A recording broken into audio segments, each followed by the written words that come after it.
Assalamu alaikum, dear students. Welcome to today's class.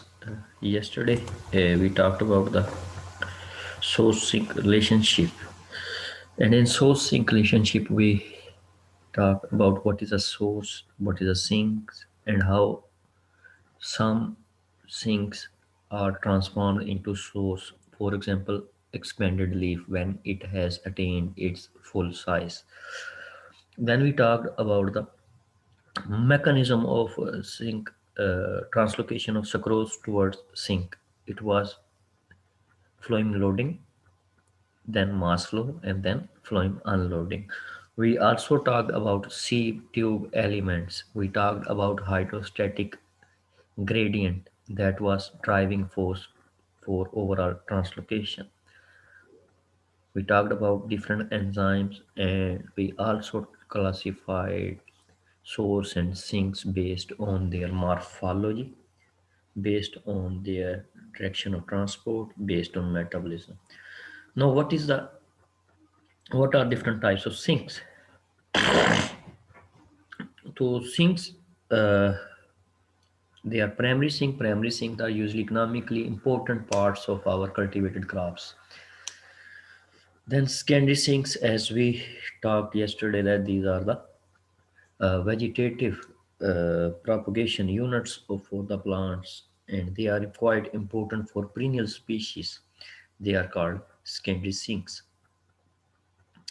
Alternate sinks, these are usually the fiber lint or stem in perennial plants like sunhemp, flax, ठीक है तो cotton जो है उसमें lint, and dry weight of these alternate sinks develops after the reproductive growth. In cotton, lint is formed after the seed development. Additional sinks, rhizobium nodules, galls, parasitic weeds, symbiosis or parasitism.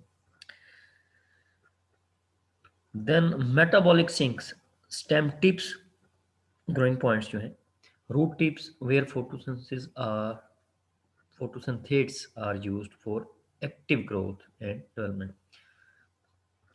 However, this classification of source and sink is highly dynamic. Dynamic mean this is not the stable one. It changes with time, with growth stage of the plant, with organ.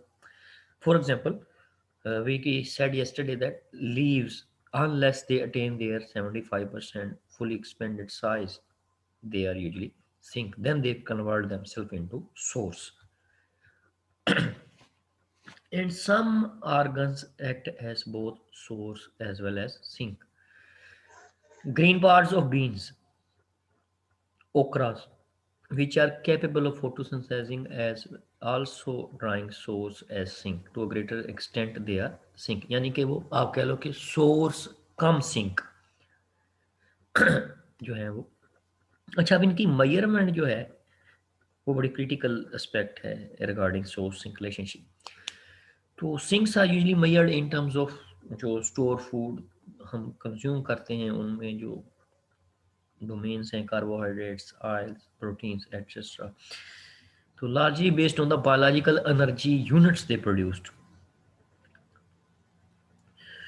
Sinks जो हैं उनको numbers में major किया जाता है coconut के लिए, क्योंकि वहाँ पे कोई वेट इतना सिग्निफिकेंट नहीं है जितने नंबर इंपॉर्टेंट हैं फ्रूट्स.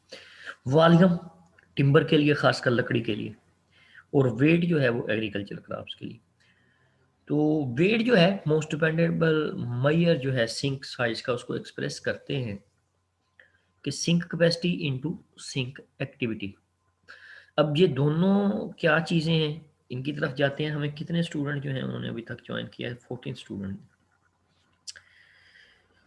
तो sink capacity is the maximum space available for the accommodation of photosynthetic product. In grain crops जो है, सीरियल क्रॉप्स जो हैं, उनमें नंबर और size of grains, number of grains per spike जो है वो, ठीक है.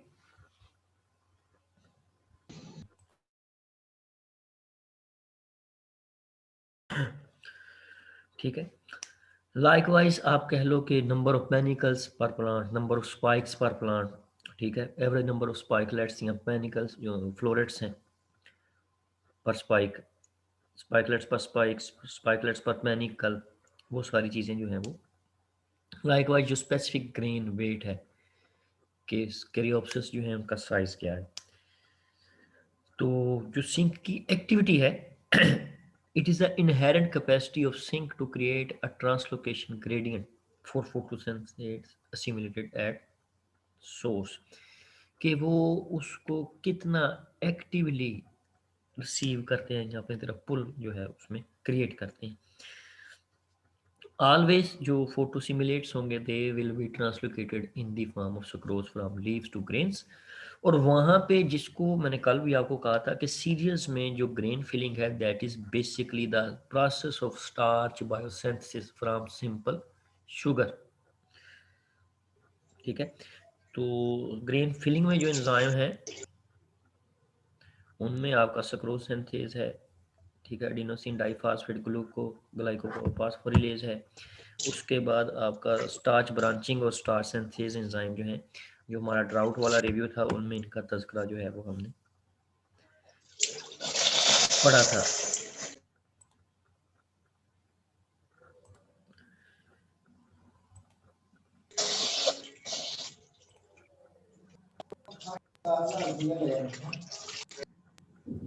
ये जैन शाहिद और असद अब्बास, अपने आप को म्यूट करो। जैन शाहिद क्या कर रहे हो तुम?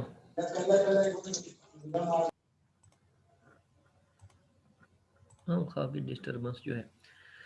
तो रेट ऑफ कन्वर्जन जो है that influences the rate of translocation. ठीक हो गया, इसको आपने याद रखना है इस एस्पेक्ट को। अगर तो rate of conversion of sucrose to starch is more, यानी कि जितनी सक्रोज मुंतकिल हो रही है वो ज़्यादा रेट पे स्टार्च में कन्वर्ट हो रही है। स्टार्च इज़ अ पॉलीसेकेराइड, जो स्टोरेज फॉर्म ऑफ पॉलीसेकेराइड है प्लांट्स में that is starch. The storage form of polysaccharides in animal body that is I think glycogen. ठीक है, तो जितना कन्वर्जन रेट ज़्यादा है सक्रोज का टू स्टार्च, ट्रांसलोकेशन जो ग्रेडियंट है वो भी ज़्यादा होगा, और higher will be the rate of translocation following this gradient. मैं दोबारा रिपीट कर देता हूँ, हमने पिछली स्लाइड में एक हैंडआउट में एक स्टेटमेंट क्या दी है कि जो रेट ऑफ कन्वर्जन है किसका, सुक्रोज का into starch, that will influence the rate of translocation. And if this rate of conversion of sucrose into polysaccharide called starch is greater, there will be more gradient for this translocation, and translocation will occur at a much greater rate. तो जो source हैं, अब sink को अगर हम, जो हमारी previous statement है, सिंक को हम मेजर करते हैं सिंक साइज पे और सिंक की कैपेसिटी की बेस पे, उसकी एक्टिविटी की बेस पे, कैपेसिटी या साइज की बेस पे। तो मेजर ऑफ सोर्स जो है, source is generally measured in terms of centimetre square पर प्लांट, या आप सिंपल कह लो कि लीफ एरिया इंडेक्स की बेस पे कि जो फोटोसिंथेटिक मशीनरी उसका साइज क्या है, जो असिमिलेटरी सरफेस है उसका साइज क्या है, जो leaf surface available capable of photosynthesis वो कितना है। ठीक है, तो सोर्स की strength just like source size plus source activity. अब सोर्स साइज जो है आप क्वाइट फेमिलियर है, leaf area index that is basically the ratio of leaf area to ground area, and maximal values जो हैं इसमें that range from 5 to 6, and afterwards leaf again goes to senescence and leaf area declines at harvest. तो other जो thing है that is source activity. Source activity will be measured in terms of photosynthesis rate per unit leaf area, जिसको आप net assimilation rate जो है वो कहते हैं। यूनिट इसके भी वही हैं, ग्राम पर स्क्वायर मीटर पर डे। तो उसमें जो पर स्क्वायर मीटर यहाँ पे है वो लीफ सरफेस के लिए है, जो आपका क्रॉप ग्रोथ रेट है उसमें वो सॉइल या लैंड सरफेस जो है उसके लिए वो यूज़ होगा। तो जो स्ट्रेंथ है बेसिकली ठीक है, सोर्स की, that will be equal to source size into source activity, यानी कि leaf area into net assimilation rate. NAR जो है इसको कैसे कैलकुलेट करते हैं, नेट एसिमिलेशन रेट को?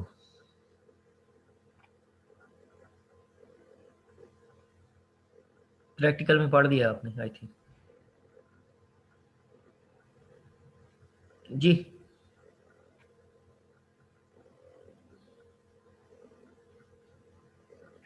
एनीवन?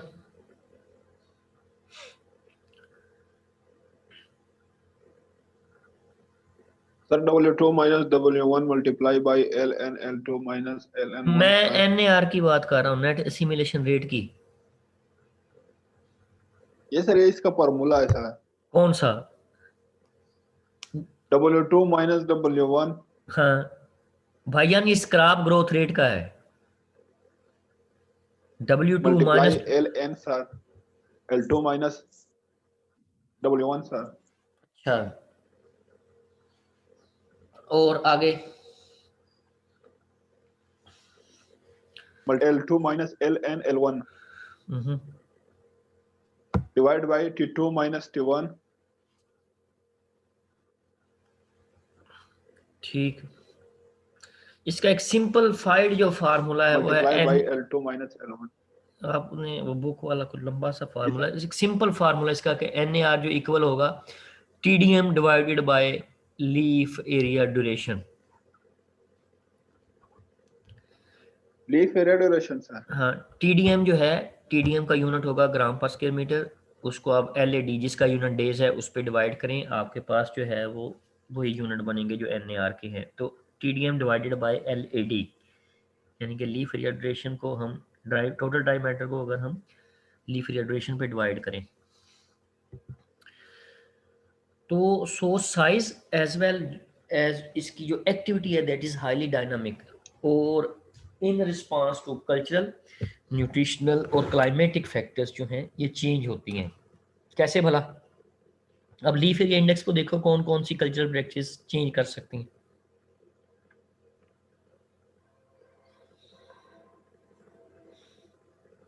अर्ली सोइंग या डिलेड सोइंग, ठीक है, रो ओरिएंटेशन, रो स्पेसिंग, प्लांटिंग ज्योमेट्री, ठीक है, लाइकवाइज जो नाइट्रोजन फर्टिलाइजेशन है वो, उसके बाद जो क्लाइमेटिक फैक्टर्स जो लीफ की सेनिसेंस काज करते हैं, ठीक है, या कोई डिजीज जो है जो लीफ की फोटोसिंथेटिक मशीनरी जो है उसको डैमेज करती है, रस्ट वगैरह आती है, उसके बाद जो सकिंग इंसेक्ट हैं उनकी वजह से फंगस की ग्रोथ जो है सूती मोल्ड की लीफ पे होगी, तो ओवरऑल जो सोर्स साइज है वो श्रिंक होगा। लाइकवाइज जो प्रीडेटर्स हैं, जो इंसेक्ट्स हैं, खासकर लोकस्ट वगैरह जो फोलिएज को डैमेज करते हैं, हर्बीवोर्स जो हैं, they will reduce the source size।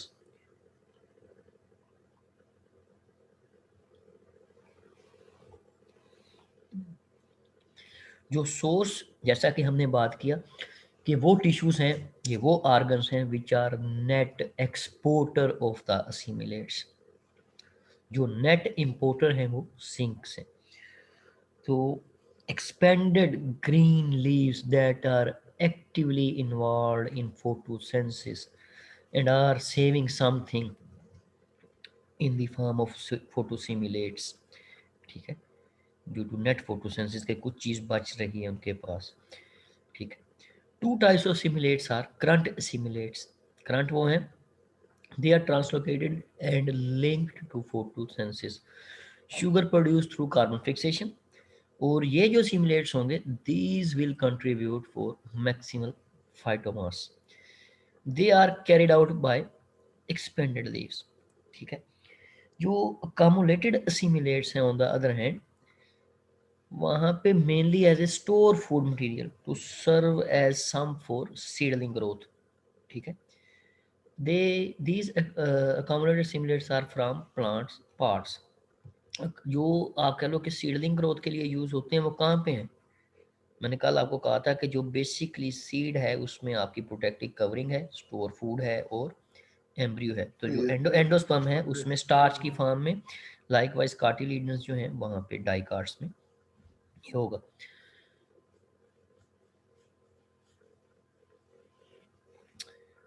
Sink आल्हादो के हमने इनको डिटेल में डिस्कस किया है, ठीक है। यहाँ पे एक relation between source and sink उसकी हम बात करेंगे कि इन सीरियल जो रिप्रोडक्टिव आर्गन्स हैं, गंदम में रिप्रोडक्टिव आर्गन कौन सा है? गंदम में उसकी इन्फ्लोरेसेंस को क्या कहते हैं? बीट की।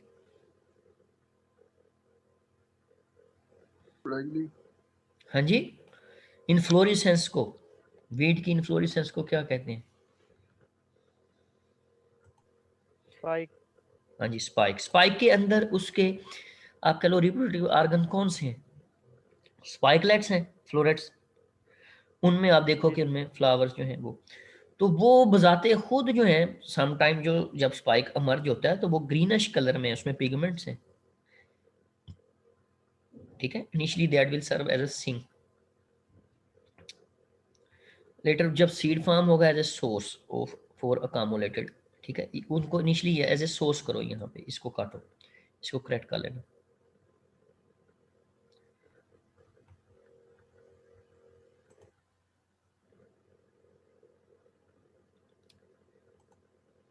ठीक है, इनिशियली वो कह लो कि सोर्स हैं, फिर वो सिंक में कन्वर्ट होंगे, ठीक है। वहां पे जाके फूड जो है वो डिपॉजिट होगा।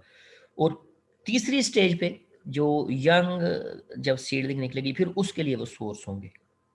मैं इसको दोबारा एलैबोरेट करता हूँ कि इनिशियल स्टेजेस पे वो भी सोर्स हैं, फिर वो सिंक में कन्वर्ट होंगे, और जब कोई यंग सीडलिंग निकलेगी, जब उनको एज ए सीड यूज करेंगे, उसके लिए फिर वो जो उनमें स्टोर फूड होगा वो एज ए सोर्स जो है वो यूज होगा। तो other than leaves, green stem, ठीक है, इन्फ्लोरेसेंस, और मैंने आपको कहा कि जो पीस वगैरह के पार्ट्स हैं वो भी बाद दफा फोटोसिंथेसिस में एज ए सोर्स जो है वो कंट्रीब्यूट करते हैं, आल्दो कि relative contribution is quite less as compare to green leaves.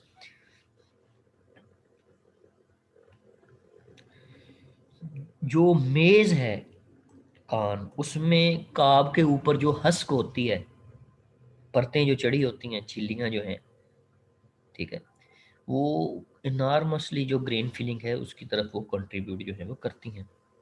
Likewise जो फ्लैग लीफ है जिसकी नगीब बात कर रहा था, वो बड़ा मेजर कंट्रीब्यूटर है फोटोसिमिलेट्स का टुवर्ड्स सीरियल्स, जिसकी कंट्रीब्यूशन 50 to 60% है पोस्ट एंथसिस में, यानी कि पोस्ट एंथसिस जो फोटोसिंथेसिस हो रही है उसमें वो 50 to 60% जो है वो कंट्रीब्यूट जो है वो कर रहा है ग्रीन फिलिंग में।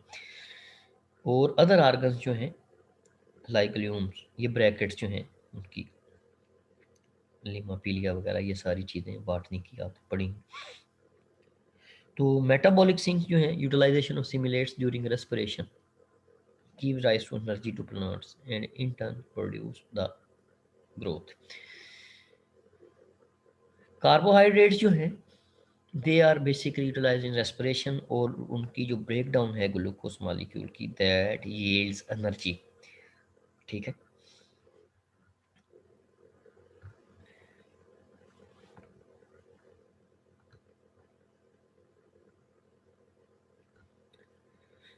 फाइनल एक इसकी जो कंपैरिजन जो चीज़ें हम करके आए हैं कि सिंक साइज जो है, sink number of reproductive structures हो सकते हैं, ठीक है, नंबर ऑफ ग्रोइंग पॉइंट्स हो सकते हैं, वेट ऑफ फ्लावर्स हो सकता है, ग्रोइंग लीव्स हो सकते हैं, शूट और रूट टिप्स हो सकती हैं।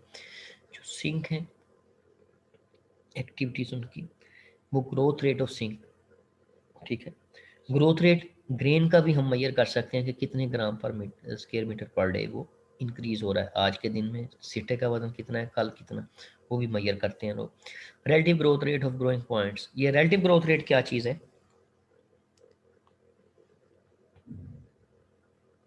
रिलेटिव ग्रोथ रेट,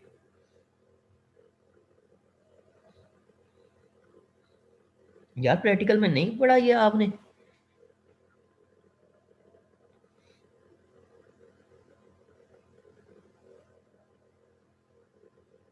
हाँ भाई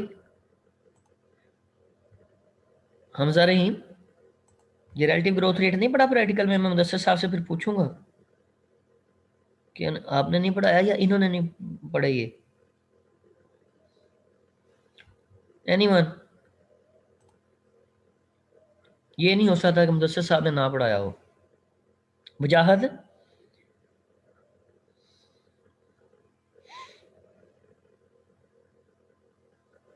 मुजाहिद, जी सर।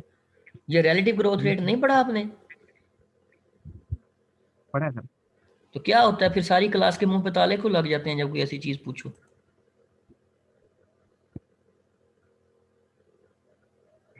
सर ये पढ़ा है। बेटे पढ़ा है तो फिर उसको फौरन आपको हाँ, sir increase of plant material per unit weight per unit time sir.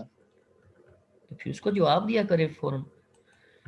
अच्छा अच्छा, एपेक्स जो है इससे क्या मुराद होती है? एपिकल पॉइंट्स कौन से होते हैं प्लांट में? और एक फिनोमिना भी है एपिकल डोमिनेंस का। ये एपेक्स का जब वर्ड आता है आपके ज़हन में क्या आता है? शूट एपेक्स, रूट एपेक्स, क्या चीजें होती हैं? ये ऐसे ही हम गो थ्रू हो जाते हैं मटेरियल से।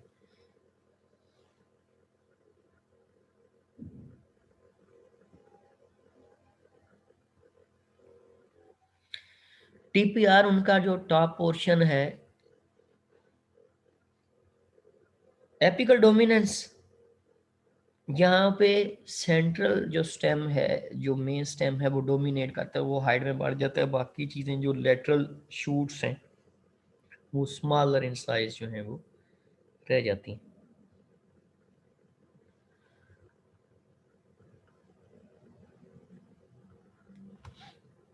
अच्छा, सम टाइम जो है सोर्स एक लिमिटिंग फैक्टर होगा और बाज दफा जो है वो सिंक जो है वो लिमिटिंग फैक्टर होंगे। यानी कि कुछ दफा ऐसा होगा कि आप कह लो कि एल लिमिटिंग है, लीफ जो फोटोसिंथेसिस जो उसकी कैपेसिटी है वो, प्लस जो कार्बन फिक्सेशन है, जो नेट सिमुलेशन रेट वगैरह वो डिक्लाइन में है, वो जो सिंक की डिमांड है उसको पूरा नहीं कर सकते। और कुछ दफ़ा रिवर्सल होगा। रिवर्सल इस सेंस में कि बाज़ दफ़ा जो लीफ वगैरह हैं उन्होंने जो तैयार खुराक है वो पूरी करके रखी हुई है, लेकिन क्रॉप जो है वो सडनली कोई रिबोटिक स्ट्रेस है, टर्मिनल स्ट्रेस, हाई टेम्परेचर है, ड्राउट है, कोई हेल स्टॉर्म आ गए, तो जो रिप्रोडक्टिव साइट्स हैं वो तबाह हो गई, इन्फ्लोरेसेंस उसके बार्शन हो गया। तो वहाँ पे तैयार खुराक तो है लेकिन उसकी जो पार्टीशनिंग का प्रोसेस है, कोई लेने वाला नहीं है वहाँ पर, रिसीवर नहीं है। तो तब सिंक लिमिटेशंस जो हैं वो आएंगी। अदर रीजंस भी हैं तो उनको जो है फिर हम जो है वो देखेंगे उसमें। ठीक है, तो सोर्स साइज लिमिटेशन है कि suppose source size is limiting due to defoliation, decrease in L A I caused by certain environmental factors।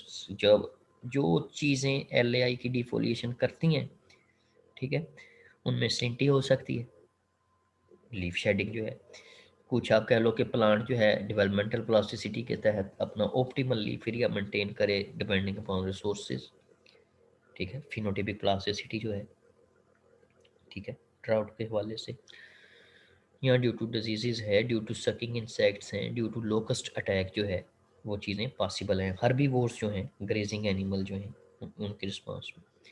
तो any factor that limits the leaf area will affect development of source size. Likewise जो source की activity है, net assimilation rate. अब net assimilation rate उसको क्या चीज़ affect करेगी? Photosynthesis की जो बेसिक्स हैं उसमें इनपुट क्या है? वो है सोलर रेडिएशन, इरेडियंस। ठीक है, और उस इरेडियंस जो है उसकी यूटिलाइजेशन, ठीक है, जिसने फोटो सिस्टम को एक्साइड करना है, वहां से फोटोलाइसिस ऑफ वाटर है, फिर इलेक्ट्रॉन ट्रांसपोर्ट चेन है, ठीक है, तो वहां से सारा जी स्कीम के जो प्रोसेसेस हैं वो होते हुए, तो लाइट इंटेंसिटी अगर सफिशिएंट नहीं है तो सोर्स एक्टिविटी डिक्रीज होगी। अच्छा, आज का क्वेश्चन, क्या एक जनरल स्टेटमेंट जो आप देते हैं जी गंदम के लिए धुंध जो है वो बड़ी फेवरेबल है, कोरा बड़ा फेवरेबल है, क्या ये ऑलवेज फेवरेबल है वीट के लिए? नहीं सर, ये टिल स्टेज प्लेस है हाँ जैसे। हाँ, ये टिलरिंग के लिए है। ये जनरल मिसकंसेप्शन है अक्सर लोगों की कि गंदम को फ़ायदा है, वो नहीं है। अब गंदम के जो सनशाइन आवर्स हैं वो रिड्यूस हो रहे हैं आज के मौसम में, या जो बहुत ज़्यादा मुस्तकिल अगर ये प्रिवेल करेगी तो जो लॉन्ग टर्म हिस्टोरिक एवरेज है तकरीबन अपर पंजाब में ज़्यादा प्रॉब्लम है, जहाँ पे राइस स्राव बर्न होता है, तो 20 से 30 दिन फोगी जो है वो गुजरते हैं ये वाले। तो उनमें सनशाइन आवर जो है, यानी कि जो सूरज की रोशनी की दस्तयाबी का दौरानिया है, दैट इज रिड्यूस्ड, और उसकी वजह से जो नेट फोटोसिंथेसिस रेट है, यानी कि जो फोटोसिमुलेट्स प्रोड्यूस्ड है, वो कम होते हैं।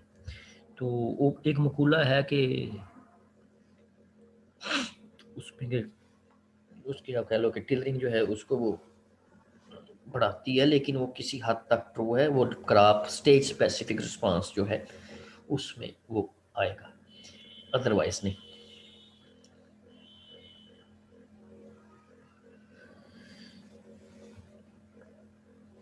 Mutual shading of leaves within the crop.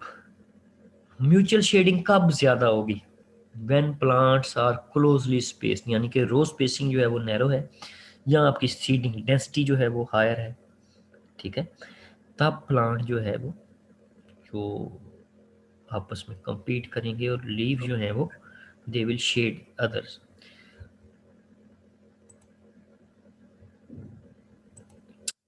अच्छा, ये सिंक लिमिटेशन जो है, अच्छा एक एस्पेक्ट उसमें इंटरक्रॉपिंग। इंटरक्रॉपिंग क्या प्रैक्टिस है? इंटरक्रॉपिंग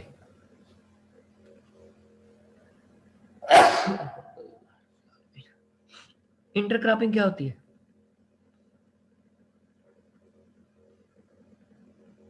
सर ये वीड्स और डिफरेंट जो हाँ जी एक तो जो मेन हम लगाते हैं ना सर, जी। वो और जो सर वीड्स ना साथ उगती है ना।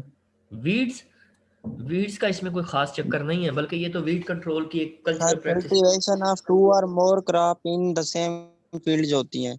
हाँ जी, और इसकी मुख्तलिफ वेरिएशंस हैं, टाइम जी सर। स्केल और स्पेशियल जो स्केल है उस पे। उसमें आपकी रिले क्रॉपिंग है, मिक्स क्रॉपिंग है, स्ट्रिप क्रॉपिंग वगैरह जो है वो आपने पढ़ी हुई। तो इंटरक्रॉपिंग जो है उसकी वेरिएबल फॉर्म्स जो है वो हो सकती हैं। तो इंटरक्रॉपिंग में बेसिकली वीड्स को जो स्पेस होती है वो अवेलेबल नहीं होती, तो जो स्पेस जिन पे वीड्स ने बोला था उस पे क्रॉप्स दूसरी की रोज आ जाती हैं स्ट्रिप्स में, तो पर यूनिट एरिया इनकम बढ़ जाती है। जो मेन क्रॉप है उसकी कम होती है, लेकिन overall productivity per unit land area जो है एज कंपेयर टू मोनोकल्चर, इसमें या मोनोक्रॉपिंग, उसमें ज़्यादा इनकम आती है, ठीक है। लैंड यूज़ जो है उसकी जितनी भी रेशियोज हैं वो पैमाने जो हैं वो बेटर उसकी सीमती जाते हैं।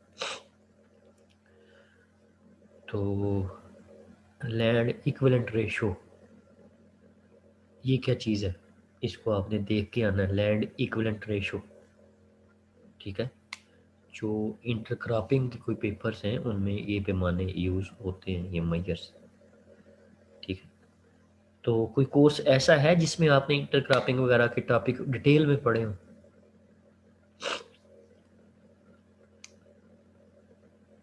पढ़े?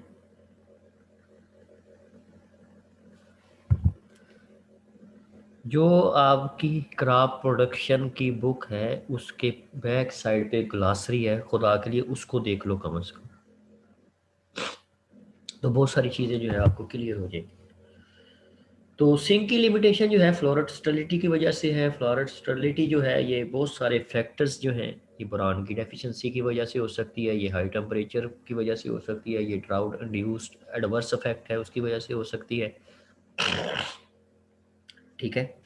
तो खासकर जो आपका सनफ्लावर है उसमें चूंकि वो क्रॉस पोलिनेटेड है, क्रॉस पोलिनेटेड में हनी बीज उसको रिक्वायर हैं, और अगर हमने वहाँ पे कोई पेस्टिसाइड जो है वो पाइथ्राइड्स वगैरह यूज़ किए हैं तो वहाँ पे प्रॉपर पोलिनेशन ना होने की वजह से हो सकती है। इंसेक्ट डैमेज जो है वो हो सकता है। चलिए flower drop due to too many factors, उसमें तो बहुत सारी चीज़ें हैं। तो पॉसिबल रीज़न जो फ्लावर ड्रॉप्स की होती हैं कि उनको जो तैयार खुराक है वो नहीं मिल रही होती, नाइट्रोजन सप्लाई बात पर लिमिटेड होती है, रिड्यूस लाइट इंटेंसिटी जो होती है प्लांट कनापीज में, खासकर जो डेंस कनापीज हैं, घनी है, उसके बाद जो कनापी टेम्परेचर है वो बहुत ज़्यादा बढ़ने से। तो प्लांट स्पीशीज कितने दर्जा हरारत तक बर्दाश्त कर सकती है? अपर लिमिट क्या है टेम्परेचर की जो कनापीज बर्दाश्त करती हैं? What is the upper limit of temperature that plant tissue can survive?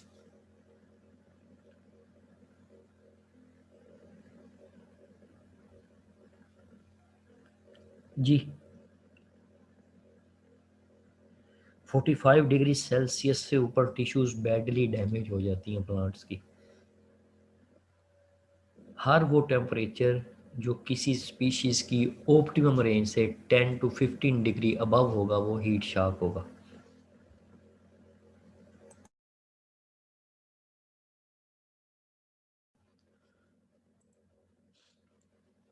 Hormonal factors हैं। नकीबुल्ला, हार्मोन्स कौन कौन से होते हैं प्लांट्स में? Phyto hormones.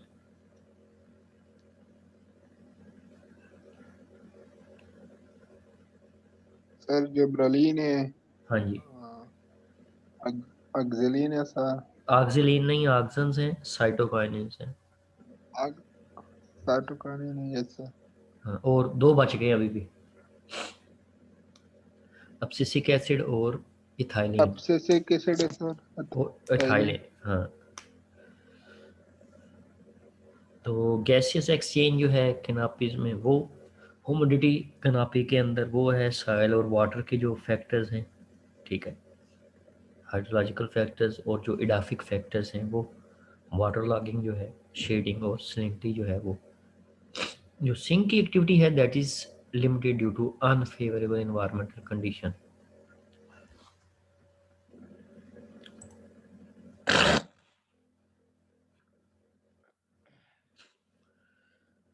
Unfavourable environmental condition में जो हाई टेम्परेचर है वीट का, खासकर जो लेट सोन वीट है, ठीक है, उसकी अभी स्टेजेस चल रही होती हैं तो टेम्परेचर जो है वो राइज होना स्टार्ट हो जाता है, जबकि जो अर्ली प्लांटेड वीट है उसकी वही स्टेजेस जो हैं कंपैरेटिवली कूलर टेम्परेचर पे जो है वो प्रोग्रेस करती हैं।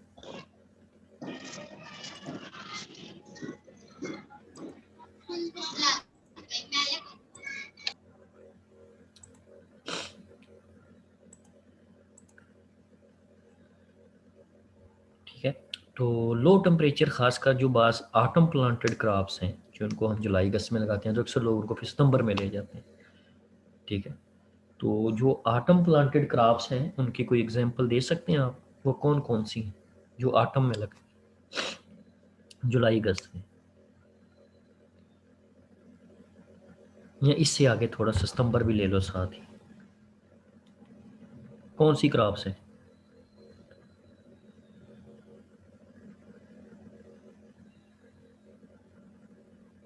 जी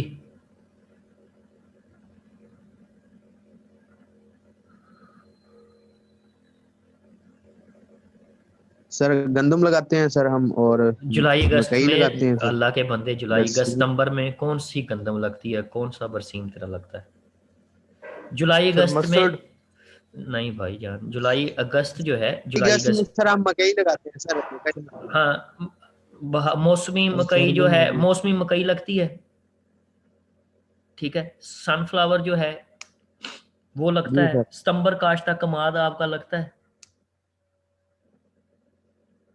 ठीक है। सोयाबीन जो है वो जी जुलाई सर। अगस्त में लगती है। कम से कम क्रॉप्स के सीजन तो यार अपने सही सही कर लो, अगर आपको रोटेशन बनानी पड़ जाए आप तो बिल्कुल फारग हो। गंदम कौन सी जुलाई अगस्त में लगने लग गई है यार? गंदम मिनिमम मिनिमम जो विंडो है वो अक्टूबर की है, वो भी वो जो जहाँ पे रेनफेड एरियाज हैं, जहाँ पे पानी बारिश आ जाए तो वहाँ पे वो कंपैरेटिवली टेम्परेचर लोअर होता है हमारे मुकाबले में, तो वहाँ पे है।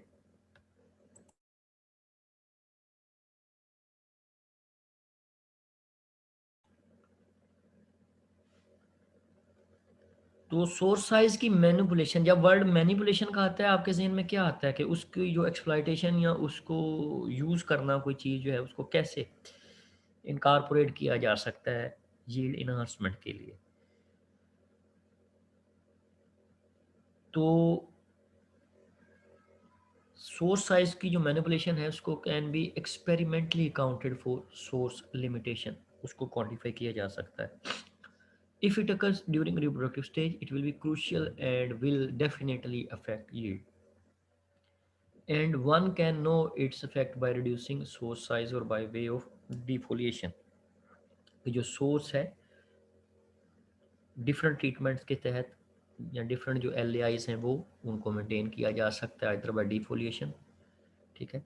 25, 50, 75, 100 और 0 रिप्रोडक्टिव स्टेज पे 50% एट फ्लावरिंग, ठीक है। तो स्टडीज़ जो हैं वो सोरगम के अंदर जो है वो ऐसी की गई। तो इसको यहाँ पे रोकते हैं आज की बात को, जितना हमने किया इसी पे अल्लाह हमें कोई बरकत डाल दे। लेकिन एक चीज़ जो है, जब आप एक टॉपिक तैयार करने बैठो तो उसमें कुछ एडिशनल वर्ड्स आते हैं। वो एडिशनल वर्ड्स अगर आपके माइंड में क्लिक नहीं कर रहे तो उनको एक दफ़ा देखो कि ये क्या चीज़ें हैं, उनको जाने ना दो। Shoot apex, root apex, apical dominance क्या है, वरलाइजेशन क्या है, बूटिंग क्या है, चिलिंग रिक्वायरमेंट क्या है, ठीक है।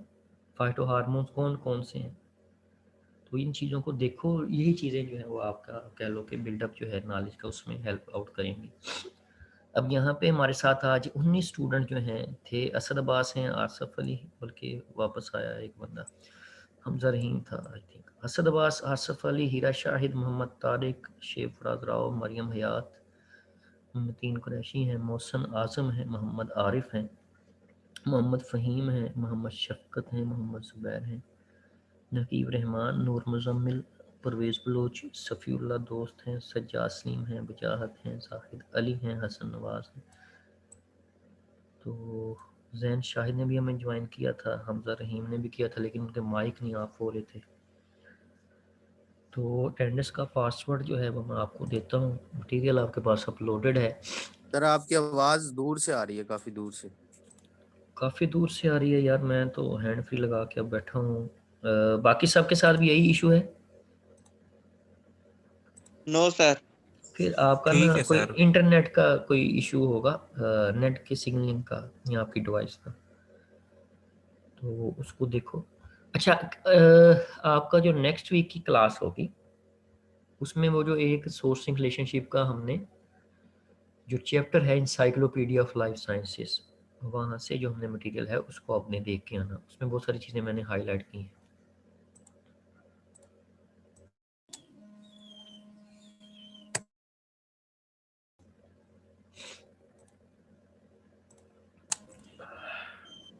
सर पासवर्ड बता दें। मैं पासवर्ड बता देता हूँ। आज है आपका वेडनेसडे का लेक्चर, यानी कि इस वीक के आपके लेक्चर ऑलमोस्ट जो हैं वो पूरे हो चुके हैं। ऐसे है ना जी? वैसे साहब के प्रैक्टिकल भी हो गए हैं, मेरी कल की और आज की थ्योरी भी हो गई है।